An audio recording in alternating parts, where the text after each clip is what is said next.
আসসালামু আলাইকুম। Ion agro ফার্মে আপনাদের স্বাগতম। আমি কামরুজ্জামান। আমরা আরো একটা নতুন ভিডিওতে আসছি, যে ভিডিওটা আসলে অনেক একটা খামারের জন্য বা একটা পারিবারিকভাবে যে হাঁসগুলো পালন করেন আসলে তাদের জন্য আসলে ইম্পর্টেন্ট এবং সবার জন্যই আসলে ইম্পর্টেন্ট।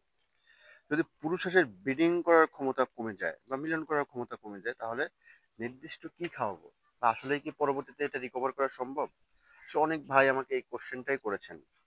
তো আসলে এই ভিডিওর মাধ্যমে আমি উত্তরটা দিতে যাচ্ছি, যেটা আসলে আপনাদের অনেকের উপকারে আসতে পারে আমার মনে হয়েছে।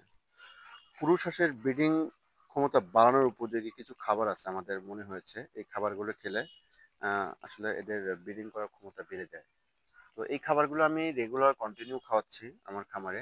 তো আলহামদুলিল্লাহ আমি বীজ ডিম অনেক ভালো পাচ্ছি।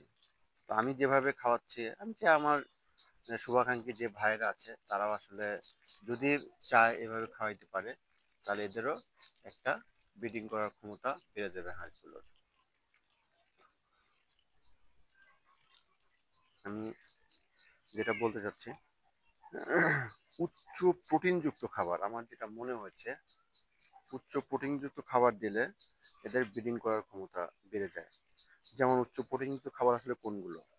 যেমন শুটকি মাছের গুঁড়া, সয়াবিন মিল, রক্তের গুঁড়া, এগুলো শুক্রাণুর উৎপাদন বাড়ায়। এছাড়াও ভিটামিন ও খনিজ উপাদান থাকে, যেমন ভিটামিন ই এ, সেলিনিয়াম। এগুলো শুক্রাণুর গুণগত মান ও পরিমাণ বাড়াতে খুবই কার্যকর।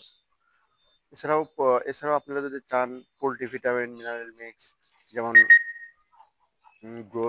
গ্রোভিট ই বা এনভিট ই বা সি খাওয়াতে পারেন। এছাড়াও আমরা প্রাকৃতিকভাবে যদি বাড়াইতে চাই, এগুলো তো আমি বললাম আসলে না, কি বলবো, মানে বৈজ্ঞানিক পদ্ধতি বা আসলে একেবারে মেডিসিন যুক্ত খাবার বললাম, বা টাকা পয়সা দিয়ে কিনে খাওয়াতে হয়। এছাড়াও কিন্তু আমাদের প্রাকৃতিকভাবেও কিন্তু এর শুক্রাণুটা বাড়ানো সম্ভব। সেক্ষেত্রে সবচেয়ে যে শাকসবজিগুলো আমি আসলে মূলত এক এক সিজনের জন্য, এক এক যে সিজনের যেই শাকসবজি কম দামে থাকে, আমি বাজার থেকে এনে বা খামারি থেকে এনে আমি চেষ্টা করি এগুলো খাওয়াতে। তো আমি শাকসবজিগুলোর নাম বলছি, অবশ্যই ভিডিওটা একটু দীর্ঘায়িত করবো না, শর্টকাট করতেছি। আর এর মাঝে আসলে প্রাকৃতিক খাবারের আগে একটা কথা বলে দিই, অবশ্যই যদি ভিডিওটা ভালো লেগে থাকে আমার চ্যানেলটাকে সাবস্ক্রাইব করবেন।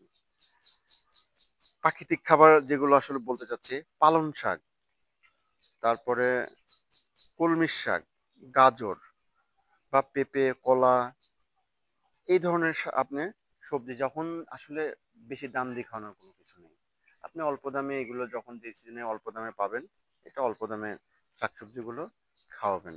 আমি যেই কাজটা করি, আমাদের যেহেতু শহরে বাসা, বড় বাজারে সন্ধ্যার পরে যাই। বড় বাজারে অনেক শাকসবজি যারা বিক্রি করে সন্ধ্যার পর, কিন্তু তারা চিন্তা করে আমার দোকানটা খালি করতে পারলে বাঁচি, যা পাচ্ছে তাই দেন, এরকম একটা প্যাকেজে কিন্তু আমি রেগুলার একটা শাকসবজি কেনার চেষ্টা করি।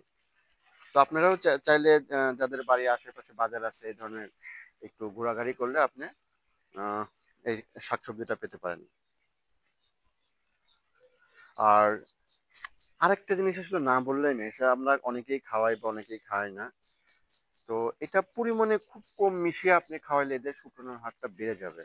যেটা হচ্ছে রসুন ও আদা, এটা অল্প করে গুঁড়া করে, এখন যেহেতু রসুনের দাম বেশি বা আদার দামও বেশি, এটা শুকনো করে গুঁড়া করে অল্প করে এদের খাওয়ালে এদের রক্তের সঞ্চালন বেড়ে যায় এবং যৌন এই ব্রিডিং ক্ষমতা কিন্তু বেড়ে যায়।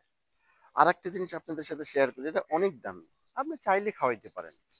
আমি আসলে এটা একবারই মাত্র ট্রাই করেছি। কালো জিরার গুঁড়ো, কালো জিরার গুঁড়ো কিন্তু সাপ্তাহিক খাবারে, সেই সাথে যদি পারেন একটু মধু, যদি চান যে একটু মধু দেই, যেহেতু পুরুষ হাঁসের আহ, শুক্রাণু বাড়বে, সেই ক্ষেত্রে আপনি চাইলে কালো জিরার গুঁড়ো এবং সাথে একটু মধু মিক্সার করে দিলে এদের কিন্তু রোগ প্রতিরোধ ক্ষমতা বাড়াবে। সেই সাথে কিন্তু হরমোনের একটা ভারসাম্য তৈরি করে এদেরকে।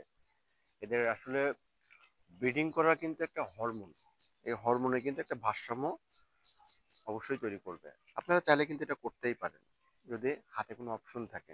খুব বেশি দিন করতে হবে না, সপ্তাহে একদিন চাইলে দিতে পারেন, একদিন বা 2 দিন এক বেলা করে দিলেন, তাহলে আপনার কস্টিংটা অনেক কমে আসবে। আসলে আমরা এদের একটা পুরুষ হাঁসের খাবার কতটুকু দিচ্ছি, এটাও আপনাদের একটা করতে হবে। প্রতিদিন প্রতিদিন আপনি এদের গড়ে 150 গ্রাম বা 180 গ্রাম খাবার দিবেনই, কারণ এদের বয়স এবং ওজন অনুযায়ী কিন্তু এদের খাবার লাগে। আপনারা অনেকেই দেন না কিন্তু এটা। তো অবশ্যই এদের খাবারটা একটু পর্যাপ্ত দেওয়ার চেষ্টা করবেন, যেহেতু ব্রিডিং করার ক্ষমতা কমে গেছে বা হয়ে গেছে, খাবার পর্যাপ্ত পাচ্ছে না। এই জন্য আপনি অবশ্যই এটা খাওয়াবেন।